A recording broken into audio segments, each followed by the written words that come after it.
हरे राम राम राम हरे हरे, हरे कृष्ण कृष्ण कृष्ण हरे हरे, हरे राम राम राम हरे हरे, हरे कृष्ण कृष्ण कृष्ण हरे हरे।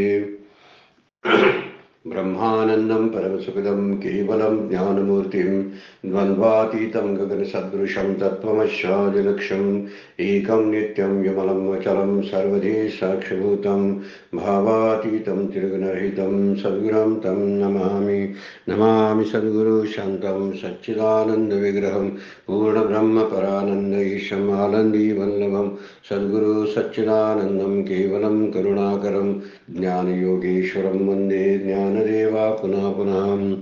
अलंकापुरी पुण्यभूमि पवित्र तिथे नादतो ज्ञानराजा सुपात्र तया ठविता महापुण्य राशी नमस्कार माझा सद्गुरु ज्ञानेश्वराशी।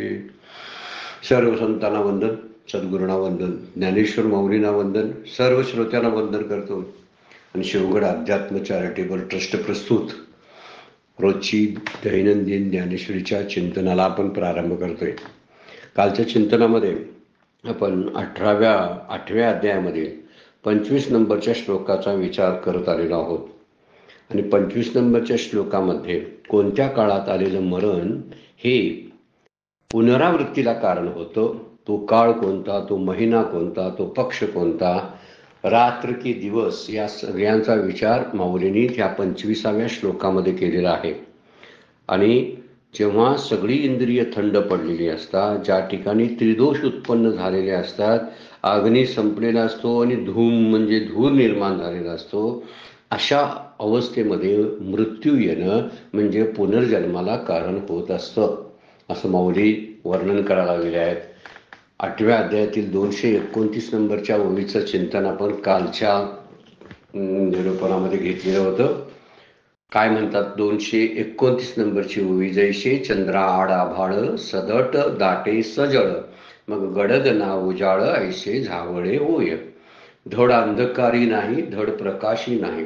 अशी स्थिती जेव्हा ढगाळ काळ्या कुट्ट ढगाच्या आड गेलेल्या चंद्राच्या प्रकाशाच्या वेळी होते, चंद्राची रात्र असते पण काळा कुट्ट ढग असतो, त्यामुळं अर्धवट प्रकाश पण असतो आणि अर्धवट अंधार पण असतो, अशी झावळे होय असं माऊली म्हणतात।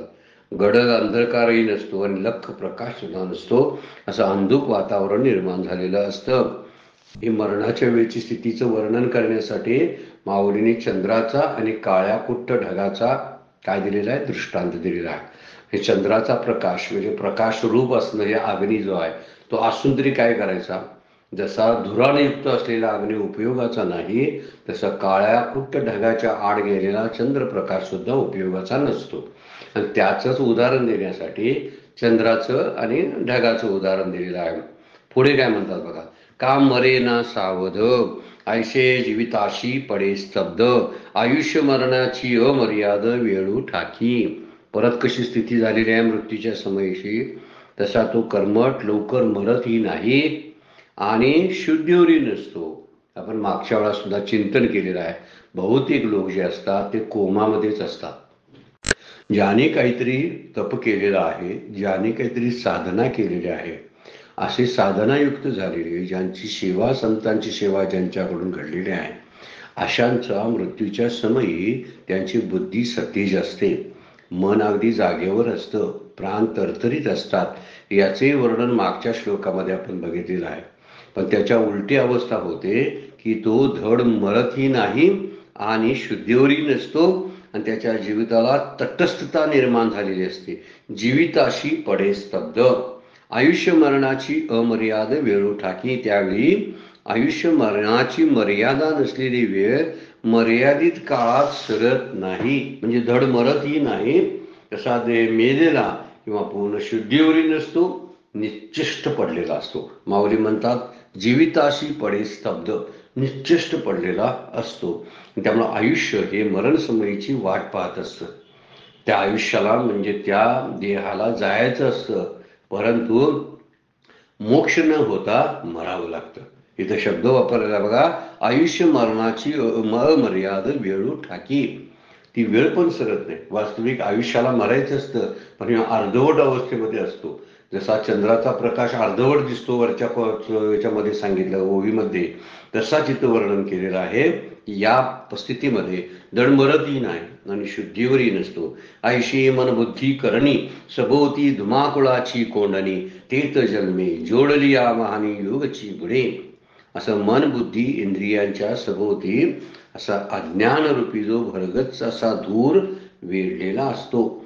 ऐशी मनबुद्धी करणी सभोवती धुमाकुळाची कोंडणी, म्हणजे धुरानं ती कोंडलेली अवस्था असते. त्यावेळी तेत जन्मे जोडलिया वाहनी, जन्माने जोडून ठेवलेल्या त्या आयुष्य प्रवारामध्ये जणू युगच बडून जाते. युगची बुडे म्हणजे त्याच्या देहत्यागाच्या वेळी आयुष्यात एक बुडाले संपले तरी सुद्धा तो मरत नाही आणि जर्जर अवस्थेमध्ये यातना भोगत पडलेला असतो. ही कधीची वेळ असेल तर, दक्षिणायन असेल तर, त्यामध्ये कृष्ण पक्ष असेल तर, रात्रीची वेळ असेल तर, ह्या गोष्टी सांगितलेल्या नाही. अशा वेळी त्याच्या मनाला आणि बुद्धीच्या भोवती असं धुराचं एक लोट असतो आणि त्यामुळे ते मन आणि बुद्धी काही काम करत नाहीत, निश्चिष्ट पडलेले असतात आणि जे यातना भोगीत निश्चिष्ट पडलेलं असतं आणि इंद्रिय जी असतात ती धुरामध्ये अशी घुसमटलेली असतात आणि जन्मभर कष्ट करून मिळवलेला जो स्वरूपाचा अभ्यासाचा मार्ग जो आहे तो सुद्धा नष्ट जातो.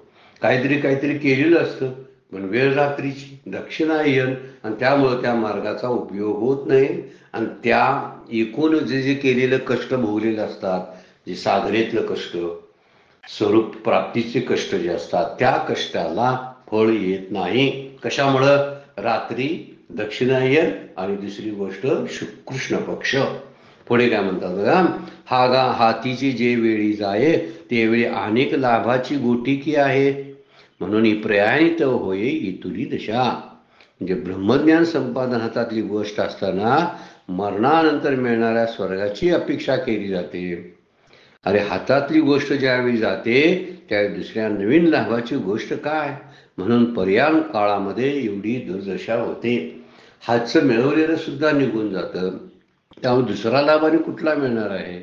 म्हणजे हातात जो ब्रह्मज्ञान संपादनाचं कार्य आहे त्या हातातली गोष्ट असताना मरणानंतर स्वर्ग मिळावा अशी अपेक्षा केली जाते. म्हणजे हातात आलेला चांगला संधी जी होती जी आत्मज्ञान प्राप्त करण्याची, ठीक आहे, उपयोगाला येत नाही. आयुष्यभर केलेला हातचा अभ्यास निघून जातो. हाताची जे वेळी जाय म्हणजे हातचं निघून जातं त्यावेळी इतर काही लाभ होण्याची गोष्टच नको, त्यावेळी अनेक लाभाची गोटिकी आहे. मग आणखी कुठला लाभ होणार आहे?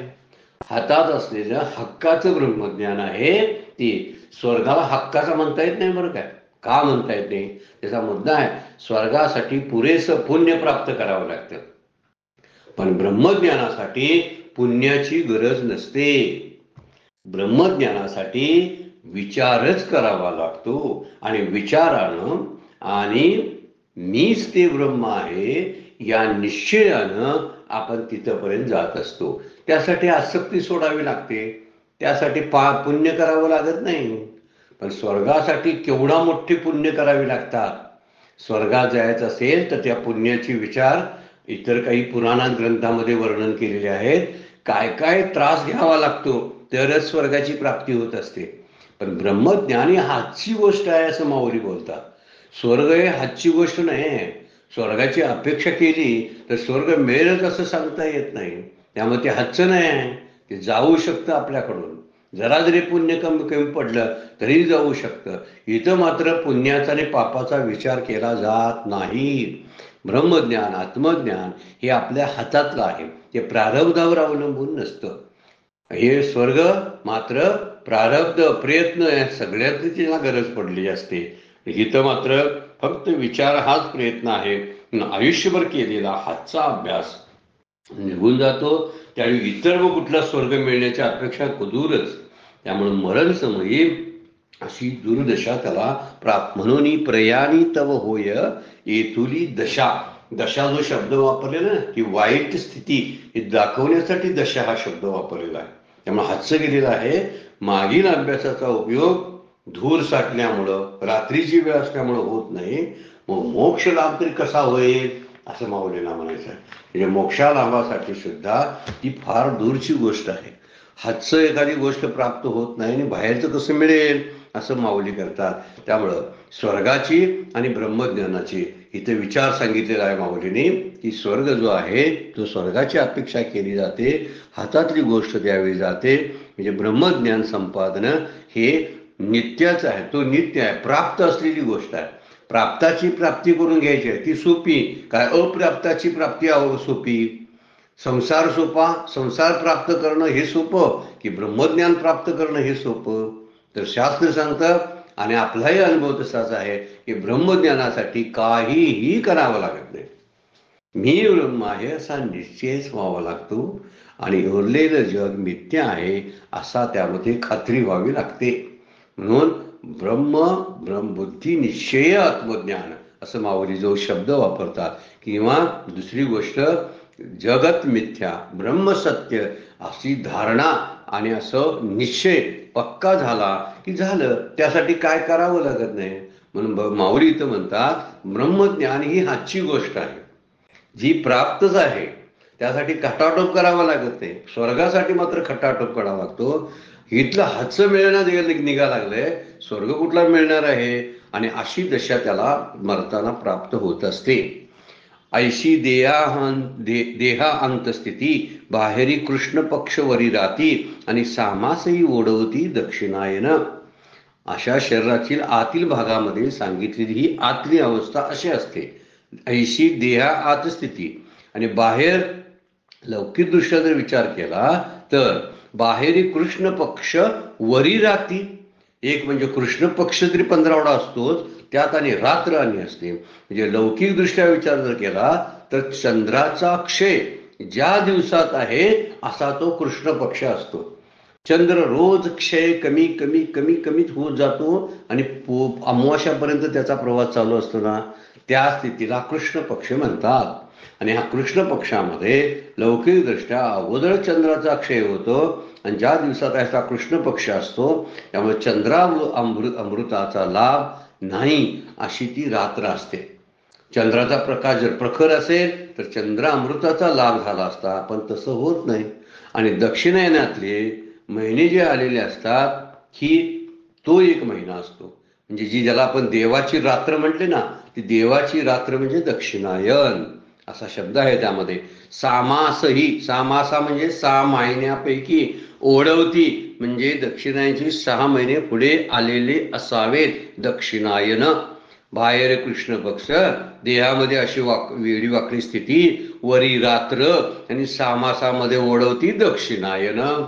ह्या 6 महिन्यातला एक दिवस दक्षिणायनातला कुठला तरी असणार महिना, आणि कृष्ण पक्षातला कुठला तरी रात्र, कृष्ण पक्षातली रात्र, कृष्ण पक्षातला दिवस आणि नाही. ये पुनरावृत्तीची घराणी आघवई एकवटी जयाची या प्रयाणी तो सुरो सिद्धीची कहाणी कैशी ऐकी. काय शब्द माऊली वापरतात बघा.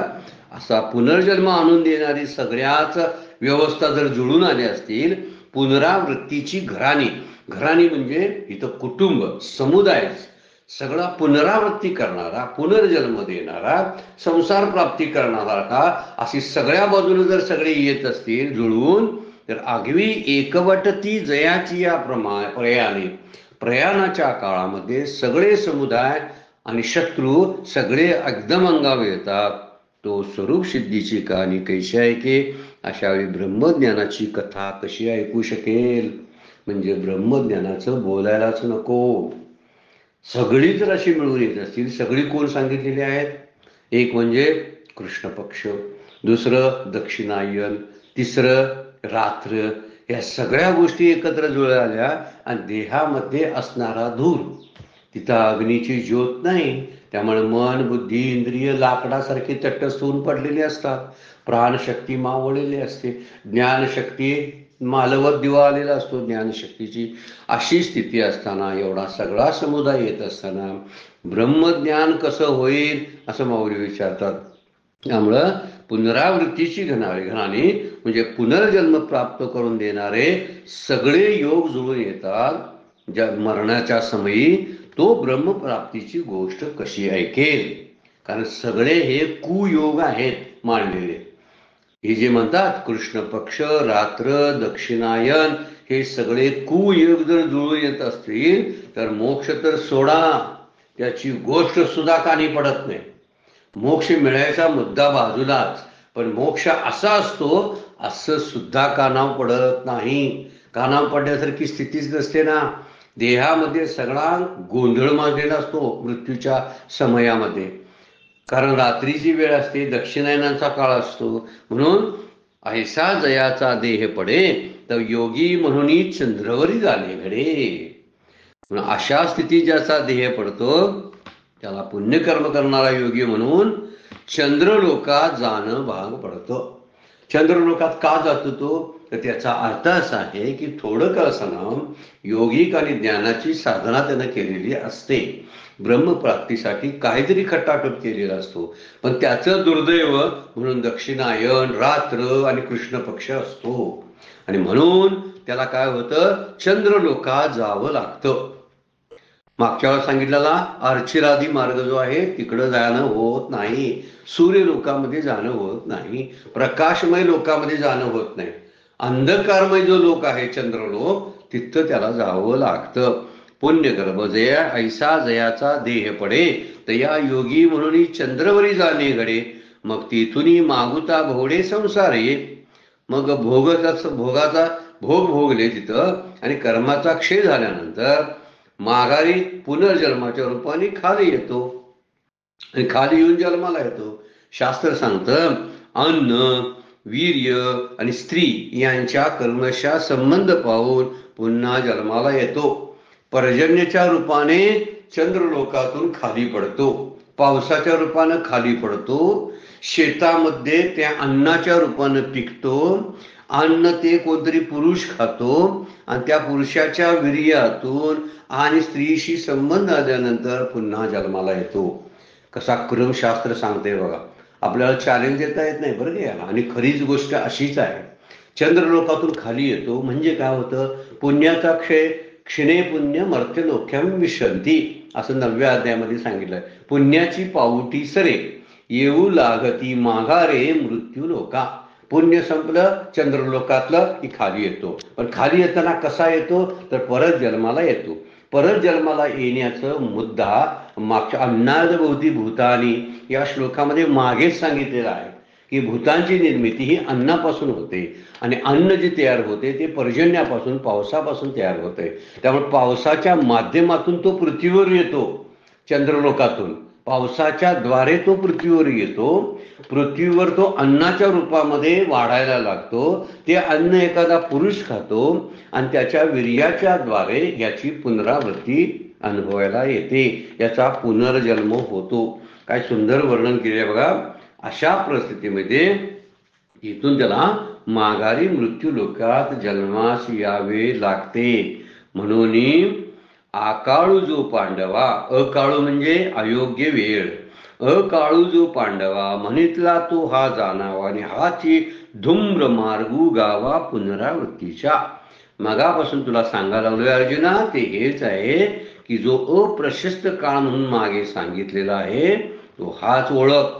म्हणितले तो हा जाणावा आणि यालाच काय म्हणतात? हाच धूम्र मार्ग किंवा पितृयान मार्ग पुनर्जन्माच्या गावाला जाण्याकरता आहे. आणि हाची धूम्र मार्गो गावा पुनरावृत्तीचा.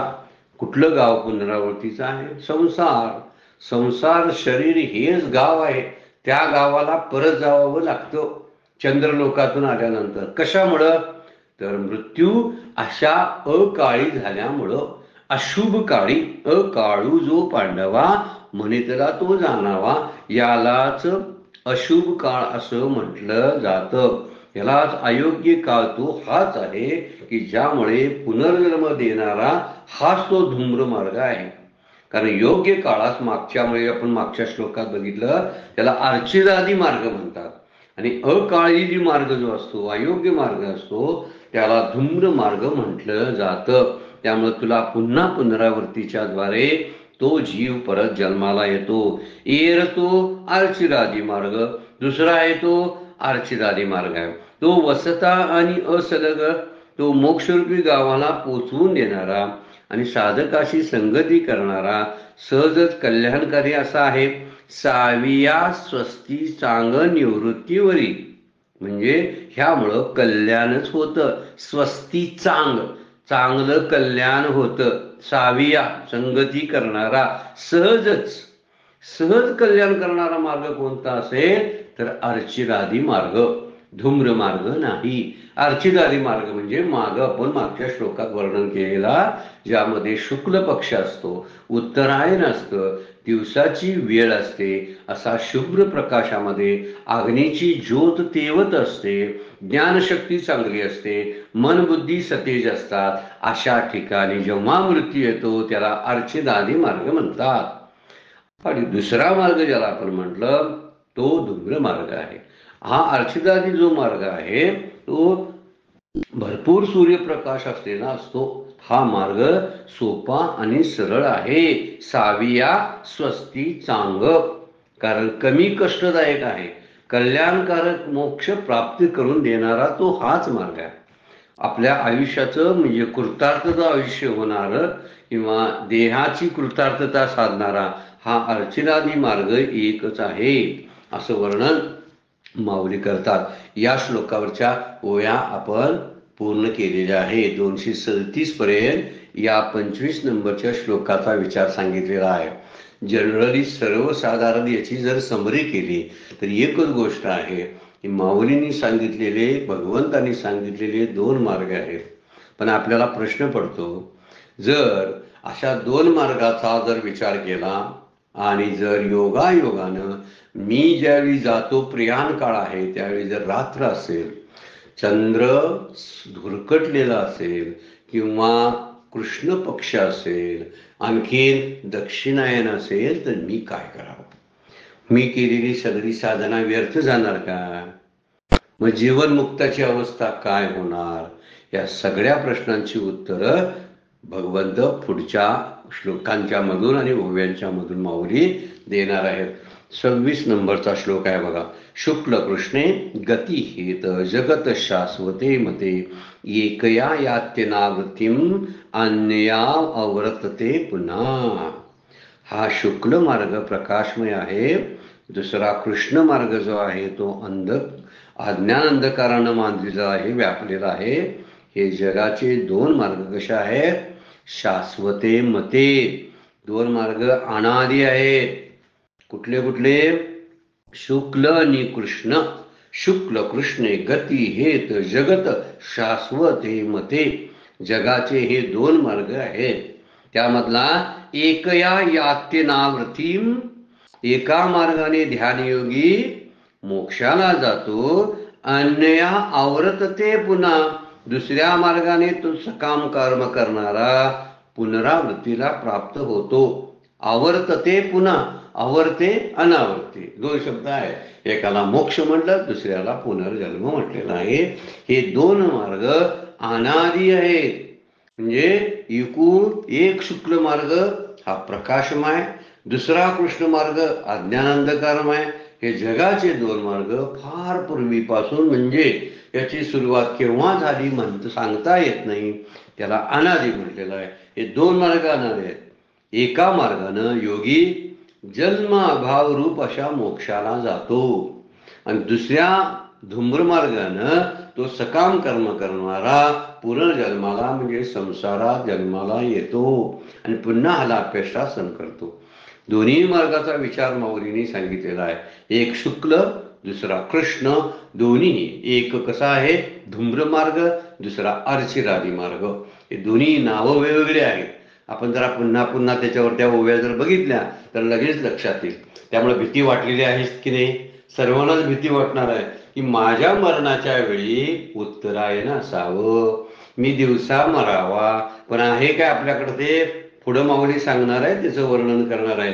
म्हणजे आरंभ काळापासून म्हणलेला आहे, एका मार्गानं जो योगी आहे, थोडीशी कष्टाने साधना केलेला, तो जन्म नसलेला, जन्म अभाव रूप शब्दाचा अर्थ बघा, हा वेदांताचा शब्द आहे. जन्म अभाव रूप असणारा जो आहे मोक्ष, जन्माभाव रूप म्हणजे जन्माचा जिथे अभाव असतो अशाला मोक्ष म्हणतात. आणि दुसरा जो सकाम कर्म करणारा जो असतो तो चंद्रलोकाला म्हणजे पुनर्जन्माला प्राप्त होतो. म्हणून आरंभ कालापासून चालत आलेले हे दोन मार्ग आहेत. हे दोन मार्ग, एक सरळ आणि दुसरा वर्णन करताना माऊलीता करा लागलेले आहेत. काय म्हणतात? ऐशिया अनादी दोन्ही वाटा, एकी उजू एकी अहवाटा. एक उजू म्हणजे चांगला आहे, दुसरा अहवाटा म्हणजे आडमार्गाचा आहे. म्हणून बुद्धिपूर्वक सुबटा दाविलिया तुझं. म्हणून अर्जुना तुला आता या दोन्ही वाटा विचारपूर्वक मी दाखवलेल्या आहेत. फार चिकित्सा करून विचार करून मी तुम्हाला दोन वाटा दाखवल्यात. आणि ह्या अनादी वाटा, शुक्ल आणि कृष्ण ह्या दोन वाटा अनादी आहेत. एक सरळ आहे, दुसरी आडवळणाची आहे. आडवाटा म्हणजे वाटा, उजू म्हणजे एक सरळ आहे आणि एक आडमार्गानं जाणार आहे. दोन्हीचंही वर्णन केलेलं आहे.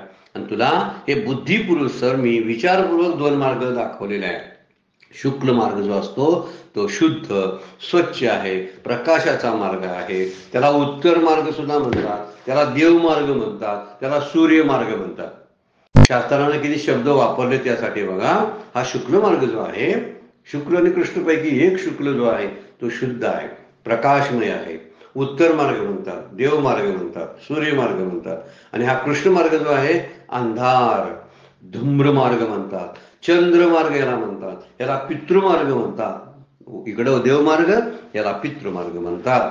तर निष्काम वृत्तीने सगुण ब्रह्मोपासना करणारे जे असतात ते शुद्ध सत्वगुण प्रधान झाल्यामुळे त्यांच्या अंतःकरणातील रजोगुण तमोगुण यांचा प्रभाव कमी होतो. आणि ते सूर्य लोकामध्ये म्हणजे ऊर्ध्व लोकात, सूर्य मार्गाने ऊर्ध्व लोकात त्यांना क्रममुक्ती मिळते. कुणाला? जे निष्काम कर्म करणारे, सगुण उपासना करणारे, असे शुद्ध सत्वगुण प्रधान असलेले जे योगी आहेत, ज्यांचा रजोगुण ज्यांचा तमोगुण यांचा प्रभाव संपुष्टात आलेला असतो, जे ते सूर्य मार्गाने ऊर्ध्वगतीला जातात आणि क्रममुक्ती प्राप्त करतात. असा हा कसला आहे? शुक्ल मार्ग. तो वर्णन केलेला आहे तो शुक्ल मार्ग आहे, त्यातली एक वाट. आणि दुसरी वाट जी आहे कृष्ण मार्ग, जे सकाम उपासक आहेत त्यांना उपभोगाची वासना असल्यामुळे ते दक्षिण मार्गाने चंद्रलोकात जातात. त्यांचा उत्तर मार्ग हा दक्षिण मार्ग. तो सूर्यलोकाच्या मार्गाने जातात ऊर्ध्वगतीला आणि हे चंद्रलोकात जाऊन मिळतात. त्यामुळे चंद्रलोकातून पुन्हा पृथ्वीलोकात जन्माला येतात. आणि त्यांना ते निष्काम कर्म करणारे, सगुण ब्रह्माची उपासना करणारे जे असे जे आहेत त्यांना हळूहळू ऊर्ध्वगतीला जात जात क्रममुक्ती मिळते. क्रम म्हणजे टप्प्याटप्प्यानं मुक्त होतात. अशा त्या दोन मार्गाचा उल्लेख. ह्याला मात्र मुक्ती नाही, मुक्ती नाही म्हणून परत जन्माला येतात. म्हणून ही वाट आडवळणाची आहे. चंद्रलोकातली वाट आडवळणाची आहे आणि सूर्यलोकात जाणारी उजू आहे. दोन शब्द वापरल्यात माऊलींनी. ऐशिया अनादी दोन्ही वाटा, एकी उजू एकी अवाटा. म्हणून बुद्धिपूर्वक सुबटा, सुबटा म्हणजे अर्जुना, दाविलिया तुझं. तुला दोन्ही वाटा मी विचारपूर्वक दाखवलेल्या आहेत. आता निवड करायची आहे, कारण वर्ण समोर आहे, पण निवड करायचं माझ्या हातात आहे का? हा मोठा प्रश्न तुम्हा आम्हाला सुद्धा आहे. माऊलीने सांगितलं का जे मार्ग अमार्ग देखावे, साच लटके ओळखावे, हिताहित जाणावे हिताची लागे. कारण काय? का? कारण जे मार्ग अमार्ग देखावे, स्वतःचे हित साधण्याकरता सन्मार्ग कोणता आणि असन्मार्ग कोणता, मार्ग अमार्ग दोन शब्द एकत्र आहेत ते बरं काय. मार्ग आणि अमार्ग, त्याला मार्गामार्ग असा शब्द वापरलाय. मार्ग म्हणजे सन्मार्ग आणि अमार्ग म्हणजे असन्मार्ग, दुसरा म्हणजे चुकीचा मार्ग कोणता, याचा तू विचार करावास. परत कोड्यात टाकले माऊलीने आपल्याला. ते म्हणतात तूच आता विचार कर. तुला मी दोन वाटा दाखवलेल्या आहेत, तू कसा तू विचार कर आणि सत्य आणि खोटं तू ओळखावेस. हिताहित जाणावे, हित कोणतं अहित कोणतं हे तूच जाणावंस. कशासाठी? तर आणि हित म्हणजे काय आणि अहित म्हणजे काय हे तुझ्याच भल्यासाठी तुझं तू जाणलं पाहिजे. हिताची लागी, तुझ्या भल्यासाठी, तुझ्या हितासाठी आणि कल्याणासाठी या दोन मार्गातला सत्य मार्ग कोणता, खोटं काय, साच लटिके, साच म्हणजे खरं, लटिके म्हणजे खोटं ओळखावे. मार्ग म्हणजे सन्मार्ग, अमार्ग म्हणजे असन्मार्ग म्हणजे चुकीचा मार्ग. सन्मार्ग म्हणजे सरळ मार्ग आणि अमार्ग म्हणजे असन्मार्ग म्हणजे वाटा, अडवळण. यापैकी ज्या हिताची गोष्ट तुझी तू ओळख, खरं खोटं तुझं तू ओळख आणि त्यानुसार तुझा तू विचार कर असं माऊली सांगतात. चांगला कोणता, वाईट कोणता हे कळावे. खरंच मोक्षाला नेणारा की दिशाभूल करून फसवणारा आहे हे कळलं पाहिजे. तुझं तू ओळख. हा धूम्रमार्ग कसा धुरानं घेऊन जातो, वेढला जातो, त्यामुळं आपली चेतना अगदी त्या गोंधळामध्ये पडलेली असते. त्यामुळं आपलं हित किंवा अहित कशात आहे ते समजावं, योग्य निवड करता यावी म्हणून मी तुला दोन मार्ग सांगितले. तुझी तू मार्गाची निवड कर. कारण मनुष्य प्राणी फक्त बुद्धीचाच उपयोग करू शकतो. कारण प्राप्त होणारी गोष्ट ही खरी खोटी पाहायला लागते. जर विचार न करता जर खोटंच गळ्यात जर पडलं तर करायचं काय. कारण खरं बघायला गेलं तर सादृश्यामुळे खरं खोटं कळतच नाही, कारण दोन्ही समान दिसतात. रात्रीची वेळ आहे तो धूम्र मार्ग, दिवसाची वेळ आहे तो दुसरा अर्चनादी मार्ग. या दोन्ही मार्गा वाटा जरा जरा जरा समान दिसत असल्या तरी त्यामध्ये संभ्रम निर्माण होण्याची शक्यता आहे. तूच खरं खोटं ओळख असं अर्जुनाला भगवंत सांगतात. तुकाराम महाराज म्हणतात बघा, तुका म्हणे हित देखण्याशी कळे, पडती आंधळे अंधकुपी. देखण्यालाच कळते.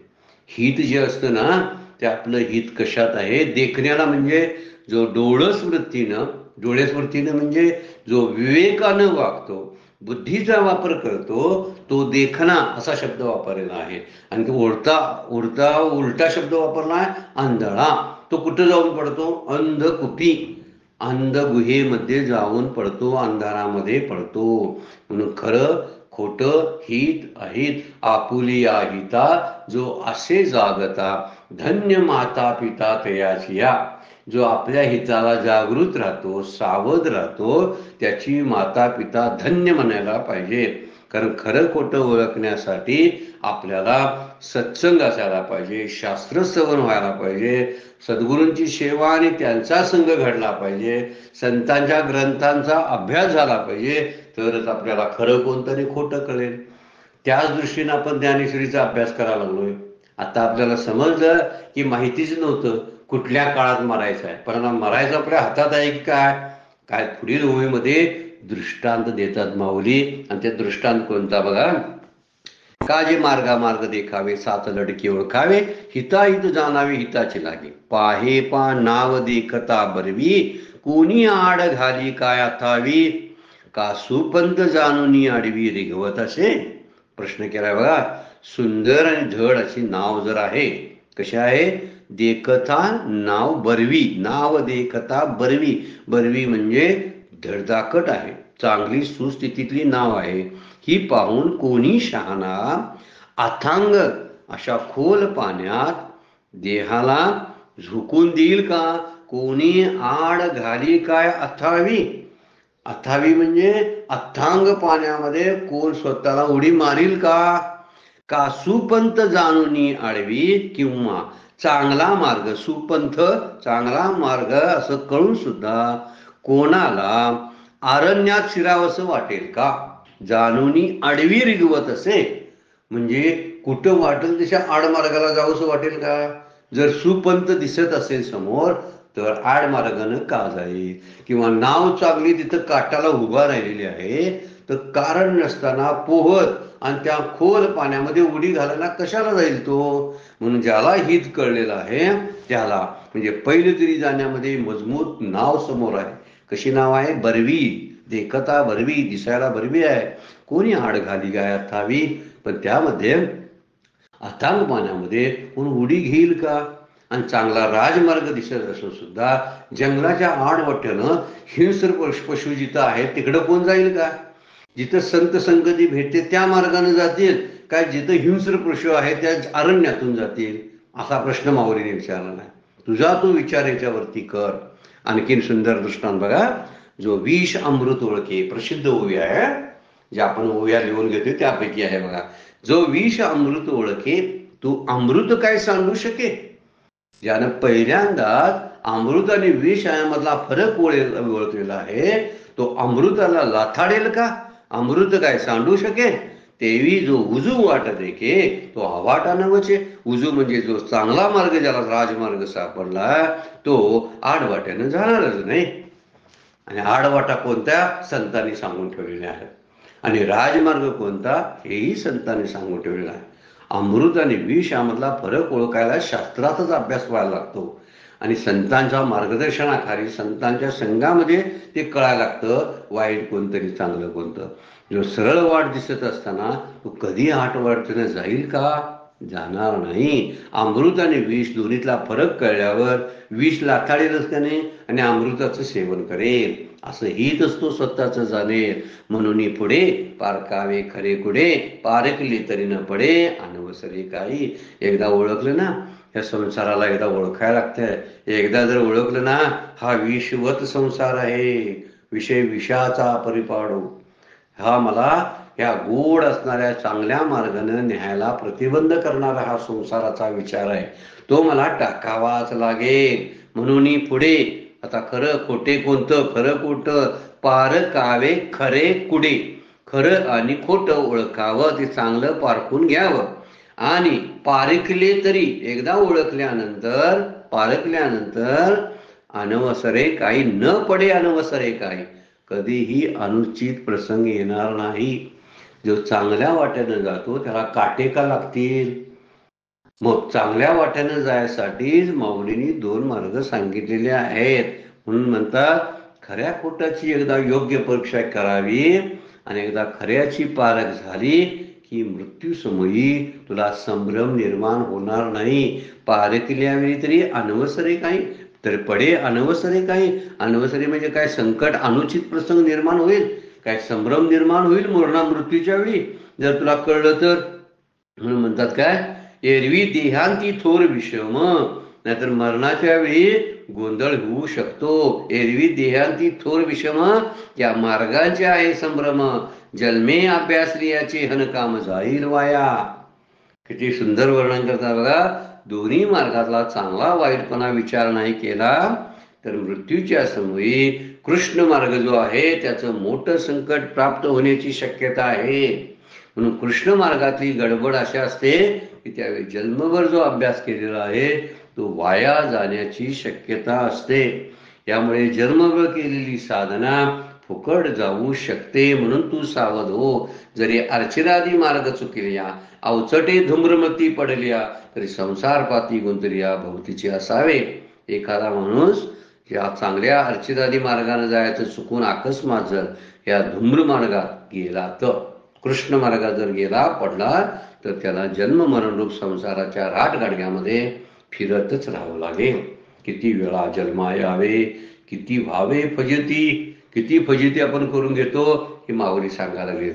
पण इथं अर्चिरादी मार्ग चुकला तर आणि अवचटे धूम्रपंथी पडला तर, अचानकपणे त्या मार्गाला जर पडला तर संसारातच गुंतावं लागतं. हे मृत्यूलोकातील जन्म मार्गात तो गोवला जातो आणि सतत त्याला त्या चक्रावरती, संसार चक्रामध्ये फिरावं लागतं.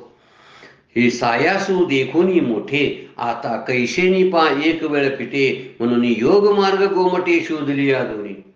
हे जन्म मरणाचे मोठं कष्ट सायासी देखोनी मोठे, एकदम कष्ट नाहीसे होतील. आता कैशीनी पा एक वेळ पिटे, एकदमच हे कष्ट कसे नाहीसे होतील, भोगावे लागणार नाहीत. हे कष्ट कसे दूर होतील हे पाहावं. आणि म्हणून दोन्ही मार्ग तुला सांगितले. म्हणून योग मार्ग गोमटे शोधले दोन्ही. म्हणून आम्ही 2 मार्ग चांगल्या प्रकारे तुला सांगितलेले आहेत. गोमटे म्हणजे चांगले, शोधले दोन्ही. एक वेळ फिटे, एक वेळ फिटे म्हणजे नाहीसे होतील. सायास देखोनी मोठे, खूप कष्ट करून जन्म मरणाचे कष्ट पाहून आता एकदमच ही कष्ट कसे नाहीसे होतील याचा विचार केला आणि तुला 2 मार्ग सांगितले. तो एक ब्रह्मत्वा जायचे. एक मार्ग जो आहे तो ब्रह्मत्वाला एका मार्गाने जीव मात्रांना ब्रह्माशी एकरूप होता येतं. जे सूर्य मार्गानं ऊर्ध्व मार्गी जे जातात ते हळूहळू क्रममुक्ती प्राप्त करून घेतात. निष्काम सगुण ब्रह्म उपासनेने ते ऊर्ध्व मार्गी जातात आणि कर्मप्राप्ती करून क्रममुक्ती प्राप्त करून घेतात. एका मार्गानं एके ब्रह्मत्वा जायचे आणि एके पुनरावृत्ती जे दुसरी जे असतात ना ते जन्म मरण्याच्या फेऱ्यात सापडतात. परी दैवगत्या जो लाहिजे देहांती जेणे.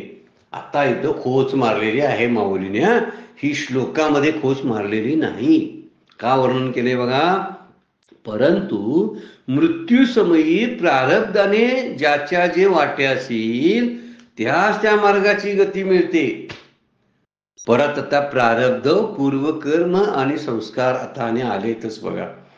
पण मध्यंतरी भीती वाटत होती ना आपल्याला की मी निवडायचा कसा मार्ग.